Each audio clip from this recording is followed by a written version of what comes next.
this lecture, we're going to be talking about the years that follow 1989, really the 2 decades that follow. And we're going to focus on this as, in many ways, a conversation about many of the economic and political and social policies that were put in place during the decade of the 1980s under Ronald Reagan, and that continue to be part of the conversation that continues in the 2 decades that follow. So that's why I've termed this lecture the Reagan Legacy, because the conversation that begins during the 1980s continues to be very influential within American politics, American society, and the American economy in the 2 decades that follow.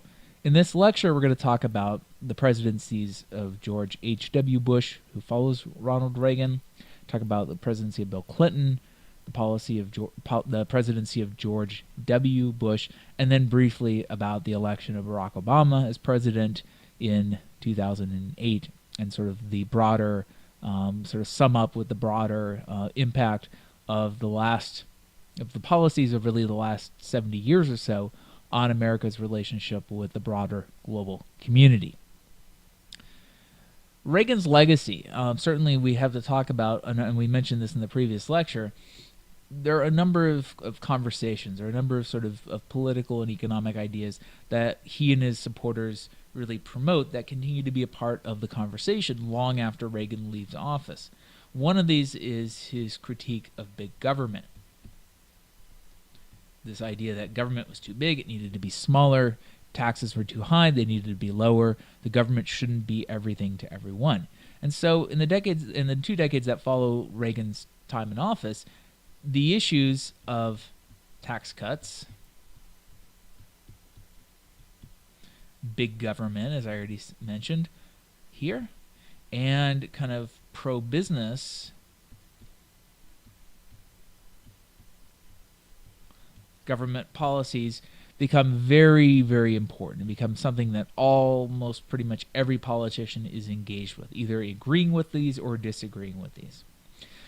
During Reagan's time in office, we began to see a transformation of the New Deal state. In other words, the welfare state, as some people kind of derisively call it. And this continues certainly under the administrations of the presidents that follow Ronald Reagan. This concern about welfare, concern about government spending on things like education and social issues, this becomes a major source of conversation within American politics and society. The last issue, which is Reagan had said was certainly one of the negatives, one of the things he was least happy about with his presidency, was the issue of the national debt. And this again becomes an issue of great conversation in the United States in the 2 decades that follow his time in office. So really these main issues that I've just marked down and highlighted here: big government, tax cuts, should government be pro-business or not? In other words, regulate business or not?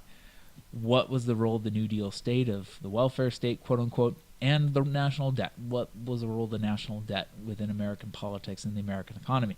All these are legacies that come about as sort of conversations, as things to be discussed during Reagan's administration, continue to be major points of discussion in the 2 decades that follow, and we'll touch on all these in our lecture today. Well, Reagan leaves office in 1989, and his vice president, George H.W. Bush, sort of rides Reagan's coattails into office. In some ways, you could almost argue that Bush's presidency is very much a continuation of Reagan's presidency. Bush certainly has some independent ideas, but by and large, a lot of the policies that he promoted, a lot of the things that happened during his presidency were direct outcomes of Ronald Reagan's 8 years in office. Bush is elected in 1988. He takes office in January of 1989, and his first year in office is this one of monumental change around the world. It's really truly a year of change. I mean, 1989 is up there with years like 1917 when the Russian Revolution happens, or for instance, 1789 when the French Revolution happens, or even 1776 when the American Revolutions, as a truly, truly revolutionary year in world history. In 1989, we see a number of important things happen.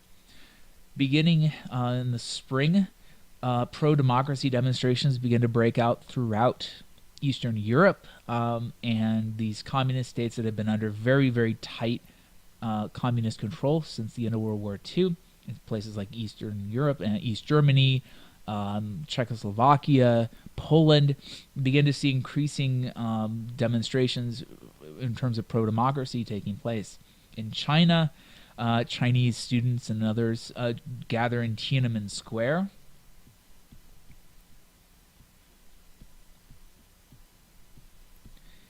And protest against the kind of authoritarian policy of the Chinese communist state, and that happens between April and June. In Tiananmen Square, of course, the protests are eventually crushed by the Chinese military, and many of the people are killed or are arrested and driven, or in some cases just driven off. But in Eastern Europe, the protests continue until finally in November,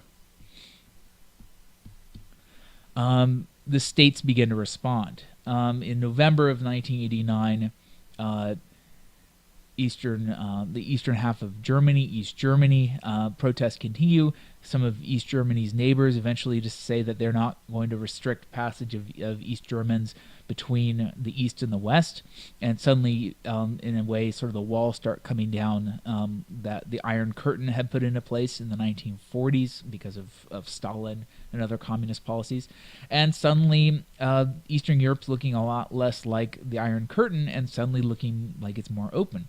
Until finally on November 9th of 1989, when the East German officials announced they will no longer restrict passage between East Berlin and West Berlin, and since the Berlin Wall comes tumbling down, and this monumental change, it's hard to underemphasize how important that is, because suddenly this kind of powerful two-party system worldwide, in other words, capitalism versus communism, starts developing major cracks. And within the span of less than 2 years, this kind of powerful, monumental force of communism collapses in Eastern Europe and collapses in the Soviet Union, and the Cold War that had been going on since the late 1940s suddenly ends. And the U.S. is the only power left standing, in a sense, the only superpower left standing as a result of this. So 1989 was when the first major cracks begin to appear. Quite literally, the cracks begin to appear in the Berlin Wall. Within less than a year, communist governments begin to collapse throughout Eastern Europe, Poland, Czechoslovakia, Hungary. We begin to see the Soviet Union itself, or Soviet Russia itself, developing kind of cracks in a way. In 1991, the communist government collapses in Russia after an attempted coup against Mikhail Gorbachev, who was the head of the Russian state. Ultimately, a democratic election takes place. Boris Yeltsin here is elected as the new president of a now non-communist state of Russia, and all these other affiliated states in Western Asia that Kazakhstan, Kyrgyzstan, and so forth become independent states. And ultimately, it represents this dramatic change after this 60s, almost 70 years of Cold War. And in the case of the Soviet Union, since 1917, that essentially the communists had been in control of the government. So it's just a dramatic period of a couple years when you see these massive changes taking place. It's not the only change that takes place. We also see the end, for instance, in 1990, Nelson Mandela, a freedom fighter in South Africa, is released from prison after serving many years for his revolutionary activities against the apartheid state in South Africa.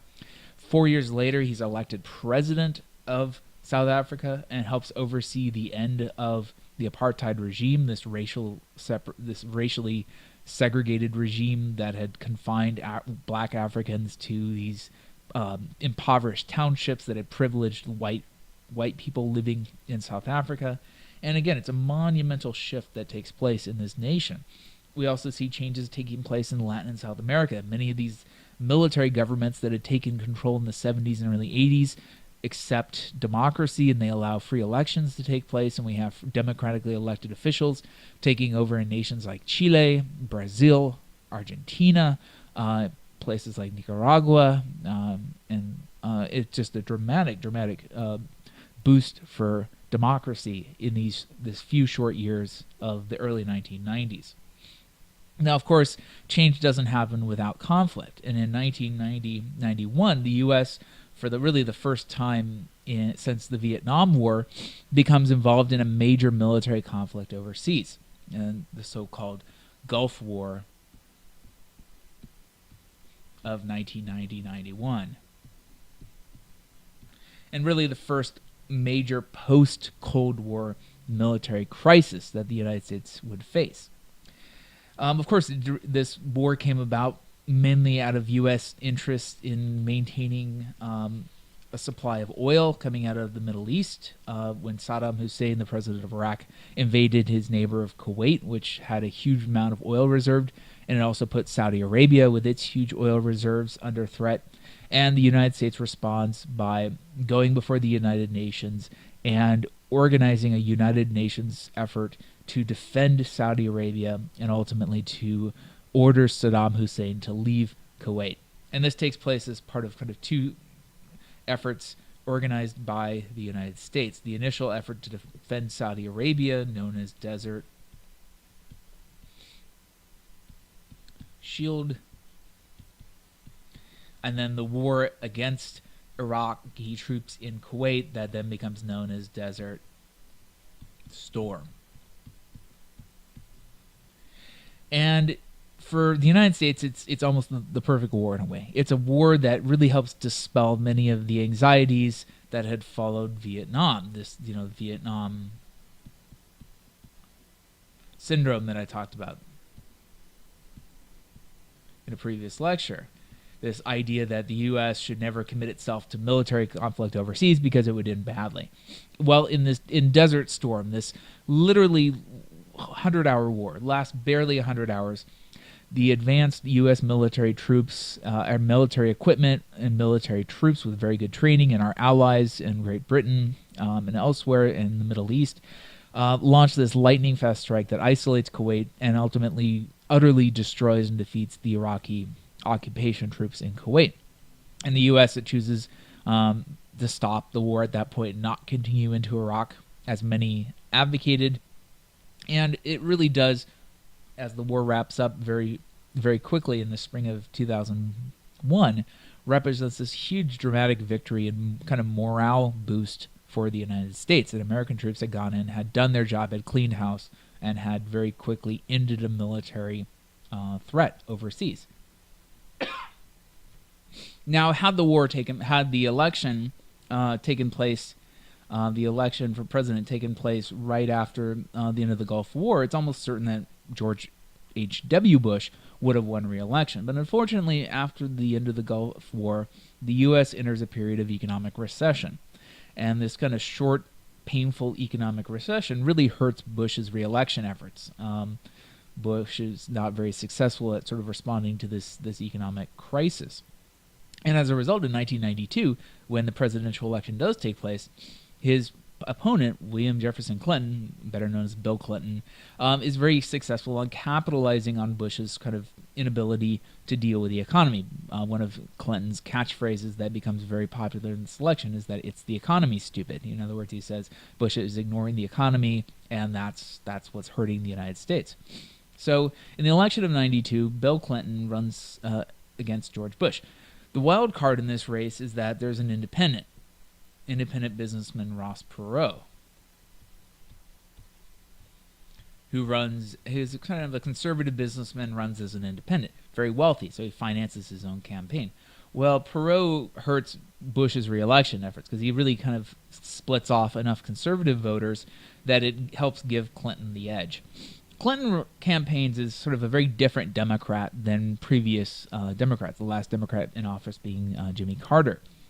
Clinton campaigns as a more moderate Democrat and argues that he's economically conservative, that he in fact agrees in some cases with a lot of the Republican economic policies that had been sort of initiated under Ronald Reagan, but at the same time he was socially liberal, that he believed in a welfare state, he believed in liberal social policies and liberal government policies. Well, he does a very good job of painting George H.W. Bush as being out of touch with the average Americans, and as a result, he wins the election in 1992. and again, first Democratic president to be elected in more than a decade, in 12 years. Clinton serves 2 terms in office. His first term is far more liberal than his second term. Early on in his first term, Clinton pushes for universal health care, the idea that the government should provide universal health care from birth until death, and this becomes a huge political debate in the United States. Ultimately, Clinton's universal health care effort fails. Clinton's also involved in efforts to initiate an assault weapons ban. The Democrats in Congress pass it, Clinton signs it, and this becomes a hugely controversial measure among conservatives in the United States. On the other hand, Clinton does push some fairly kind of moderate economic policies. NAFTA, the North American Free Trade Association, which is actually very popular among businesses, Clinton promotes as part of his sort of economic conservative strategy. But ultimately, in his first 2 years in office, as a result of the universal health care efforts, the assault weapons ban efforts, there's an increasing sense of frustration among very conservative Republicans against Clinton's presidency. And as a result, in the midterm election in '94, the Republicans, sort of led by people like Newt Gingrich with his contract with America, managed to take over the House and Senate. And it's a huge repudiation of the Democrats and of really Democrats and Bill Clinton's policies. And as a result, the Republicans, who control the House and Senate for Clinton's 6 years in office following '94, create a challenge for him. And he's forced to govern kind of a split administration, although he actually is arguably very successful at governing with a Republican House and Senate. In many cases, probably some of his most significant achievements as president in terms of legislative successes really do happen during the 6 years that the Republicans are in control of the House and the Senate. Well, Clinton is successful enough that he manages to engineer a re-election. The economy, which had struggled a little bit during his first term in office, rebounds. He kind of is successful at painting these Republicans in Congress as being really radical, and he argues that he's a much more conservative, moderating influence, and he's able to win a successful re-election despite kind of a rough first term in office. During his second term, he does indeed become more moderate, more conservative in his political ambitions, argues for more in terms of small government, argues for fiscal responsibility, that the U.S. has to reduce its national debt and the U.S. needs to do more to run a budget surplus. In other words, to not run a deficit every year. In 1996, Clinton is very successful working with Congress to pass a very significant Welfare Reform Act, which abolishes a number of Great Society era programs, including the aid to family with dependent children, which was a sort of a food stamps like program for young mothers with children. It also changes how welfare organizations are run, and rather than the federal government giving welfare directly to citizens, the federal government would issue block grants to states, and the states could administer those welfare block grants however they chose to. So in really what's going to devolving power from the federal government to the state level. It's also during his second term that Clinton deals with the crisis in Somalia, where the humanitarian crisis in Somalia, where U.S. troops are stationed there and then eventually pulled out following kind of the events that are depicted in the movie Black Hawk Down, where troops are killed.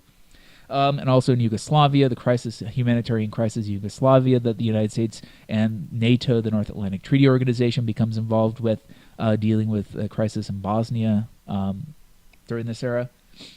And so in many respects, Clinton's second term in office is quite a very event-filled term. Of course, probably the most notorious aspect of his time in office is his last couple years in office, when the Monica Lewinsky scandal breaks, the sex scandal that he's involved in, and then ultimately leads to the U.S. Congress initiating an impeachment hearing against him and attempting to essentially impeach Clinton from office, which of course is not successful, but it does harm kind of his last year and a half or so in office, because he begins to sort of really a lot of Americans, many Americans of course, grow frustrated with this. They see the impeachment effort as sort of politically motivated, but at the same time, it sort of leads to certain amount of dissatisfaction with Clinton's kind of his personal life influencing his policy and his political decisions. And it's partly as a result of sort of dissatisfaction with Clinton's sort of personal failings that the 2000 election becomes a very, very tight election between George H.W. Bush and Bill Clinton's vice president, Al Gore. The elections themselves, of course, are very, very, very tight, and they ultimately hinge on the state of Florida, where the vote count is really disputed. Ultimately, the decision has to go, the decision on how the votes in Florida are to be counted goes up to the U.S. Supreme Court, who makes a very controversial ruling along largely conservative liberal lines and hand Bush the election as president. And Bush comes into office in many cases, as I said, sort of arguing in some ways against sort of the social attitudes of Bill Clinton. Bush comes into office arguing very strongly as sort of a social conservative, as a Christian, painting Bill Clinton and his supporters as kind of perhaps immoral or at least amoral. He argues very strongly in terms of sort of being a domestic president. He wants to focus mostly on domestic affairs, which is sort of where he's seen as being a strong point, and arguing for things like tax cuts for the middle and upper classes, continuing these sort of Reagan-era policies of deregulation that are also in some ways continued under the Clinton presidency, and ultimately in coming into office, Bush arguing for very sort of this kind of conservative small government approach to American politics and American society. Well, when he is elected in 2000, he does indeed implement a number of these programs, including his tax relief policies, the so-called Bush-era tax cuts that ultimately lower middle and upper-class taxes quite significantly. His No Child Left Behind policy that really changes how educational funding is administered and how educational policy is administered by the Department of Education. But shortly into the Bush presidency, we have September 11th and the attacks on the World Trade Center and the Pentagon. And this really does kind of change the focus of the Bush presidency to being one of international policies as much as it is a matter of domestic policies, and really initiates a number of important events. And internationally, we enter the so-called War on Terrorism period. Domestically, we have things like the Patriot Act that are passed that many people see as sort of government creating in some ways a police state, or at least attempting to restrict privacy in some cases for many Americans. We eventually end up being in two military wars, the war in Afghanistan against the Taliban, who were supporting Osama bin Laden, and then ultimately the war in Iraq against Saddam Hussein, based on the argument that he had weapons of mass destruction, which are of course never located. So ultimately, for the Bush presidency, which starts off tending to be mainly focused on domestic issues, it becomes largely focused on these international military conflicts, which become extremely costly for the United States because the Bush tax cut significantly reduces revenue for the government. At the end of the Clinton years, there had actually been a slight surplus in the American in the budget, and as a result of Bush-era tax cuts and then these two major wars, the deficit starts climbing just exponentially. And then towards the end of Bush's presidency, beginning in December of 2007, the world economy begins to slow down, which ultimately starts to contribute to a massive, massive increase by the end of 2008 in the U.S. national debt, and starts climbing into the multiple trillions of dollars. Here we have 200 billion or 2,000 billion, which is actually $2 trillion. And so by the end of 2009, the national debt has grown to about 1.8 trillion dollars, which is just an unbelievable figure. And of course, the economic crisis that begins in 2007, December of 2007, and it continues well through the 2009, 2010, we begin to see here, we can look at this as international trade, and all of a sudden you can see here during 2008, there's just a massive collapse in international trade, reflecting this broader economic crisis. This is, of course, the crisis that also brings about the collapse of a number of Wall Street banks, forces the U.S. government to be involved in bailing out a number of other U.S. Businesses in order to prevent arguably what's seen as the entire collapse of the U.S. and perhaps even the world economic system. And so it's ultimately, as a result, by the fall of 2008, many American voters had turned increasingly against Bush's actions in office, his policies, this economic crisis that many saw as partly being attributable to some of his policies. And as a result, we see a great shift in voter support against Republicans and in favor of a Democrat, in this case, President Barack Obama, who wins the election of 2008 and takes office in the spring and January of 2009, and in many ways has to deal with the legacy of the Bush era, much as Ronald Reagan had to deal with the legacy of the Carter's era in office. Barack Obama has to deal with many of the legacies of the Bush era, including the wars in Iraq and Afghanistan, including the economic crisis, the so-called Great Recession, and a number of other actions. And so ultimately, for him, dealing with this legacy.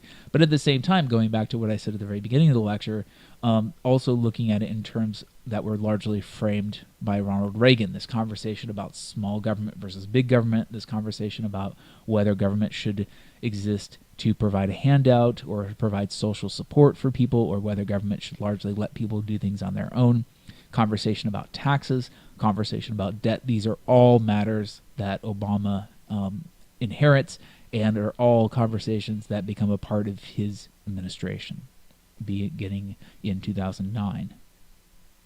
In conclusion, I want to wrap up by addressing kind of an issue that really touches on the last really 7 or 8 lectures in this series.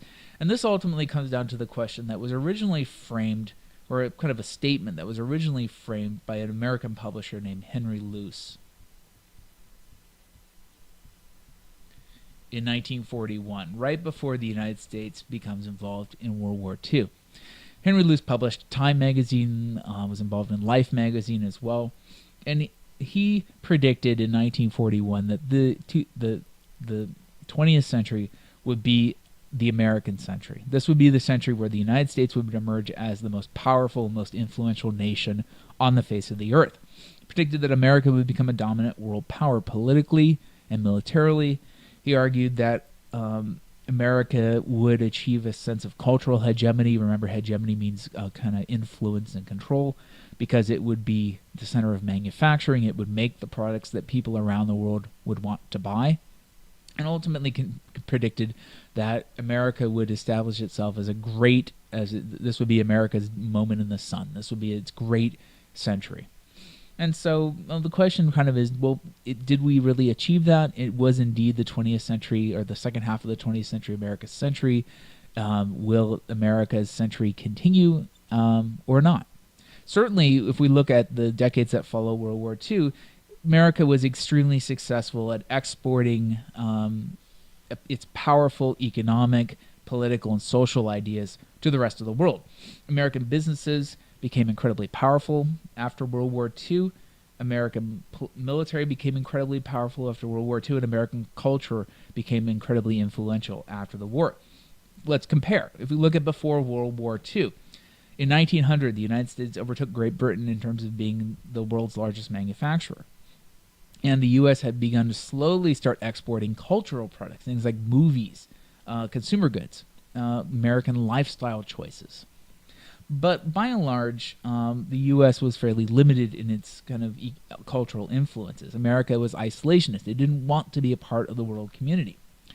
The Great Depression also helped limit America's kind of broader international involvement.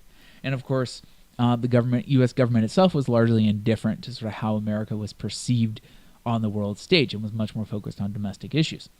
After World War II, however, the entire world economy, and in many ways the entire kind of Western non-communist society, becomes reoriented around the U.S. and its desires or its decisions. And a lot of that has to do with political matters, of course. We talked about Bretton Woods, how all the Western currencies were based on the U.S. dollar. In other words, when the dollar became sort of the de facto world currency, and all the other currencies were pegged based against the dollar. The U.S. government set up a number of organizations, including, of course, the United Nations, the International Monetary Fund, the World Bank, all organizations strongly influenced by the United States to deal with international economic matters and international kind of political and diplomatic matters. During the course of fighting in Europe and Asia during World War II, many American products followed the troops. Coca-Cola, Marlboro cigarettes, all sorts of American-made products were supplied to troops in the field, and of course many of those products made their way to civilian populations. So people in Europe developed interest in drinking Coca-Cola and smoking Marlboro cigarettes, Asia as well. And as a result, by the end of the war, the U.S. had become both powerful economically, had become very much in charge of the world economy, had become very influential in terms of cultural things, in terms of food products, and other things like that. And as a result, became very influential within world society, as being the country that not only controlled the world economy, but also produced the things that the world wanted to buy. Following World War II, America was also, of course, very involved in development policy as well. We were helping rebuild nations that had been destroyed during the war. And in some cases, for countries that had been colonies and had gained their independence, we were involved in helping to build those countries up as well. So in a way, the U.S. had been instrumental in rebuilding the Western world economy and the Asian economies following the Second World War. Beyond the 1970s, though, we began to see some contradictions develop, and this is really the era that we're in now. In that, as we've talked about, beyond 1970, the U.S. economy begins to decline. The U.S. role in world trade begins to decline. The U.S. becomes a net importer as opposed to a net exporter of products. So as the U.S. becomes less influential economically, in a sense, on the world stage, at the same time, ironically, U.S. culture becomes far more influential. American products become highly in demand worldwide. Things as simple as Coca-Cola, Levi's jeans, American companies like McDonald's or The Gap, that you can go around the world and find all of these things. And it's because people around the world want them, and they want these American products. They want to identify with America, and they want to identify with American lifestyle and American personality and things like that. So ironically, as the U.S. becomes less perhaps influential, or certainly less able to exert power economically on the world stage, at the same time, American culture remains very strong and remains very hegemonic overall world culture. English remains a very powerful language on the world scene, especially in business. And so in a way, as America's kind of hard power, in other words, its economic, political, and military power declines in the 21st century, at the same time, our soft power, our products, our movies, our books, our ideas continue to be very powerful in the world community. And so it really raises this sense of, like, what exactly will the 21st century bring for the United States? Will America continue to have a great deal of soft power in terms of cultural products and cultural hegemony as its economic power declines? Or will America's cultural hegemony begin to slip as well as new nations, powerful new economies like China and India, begin to increasingly export their cultural products in addition to exporting their commercial products, the basic things that we import in the United States from China and India and other countries on a daily basis. So, coming back to the initial question, the American century, was the 20th century or the second half of the 20th century America's century? Well, arguably, yes. It arguably was a time period in which America was the most dominant, the most influential country in the world community. Will the 21st century continue to be America's century?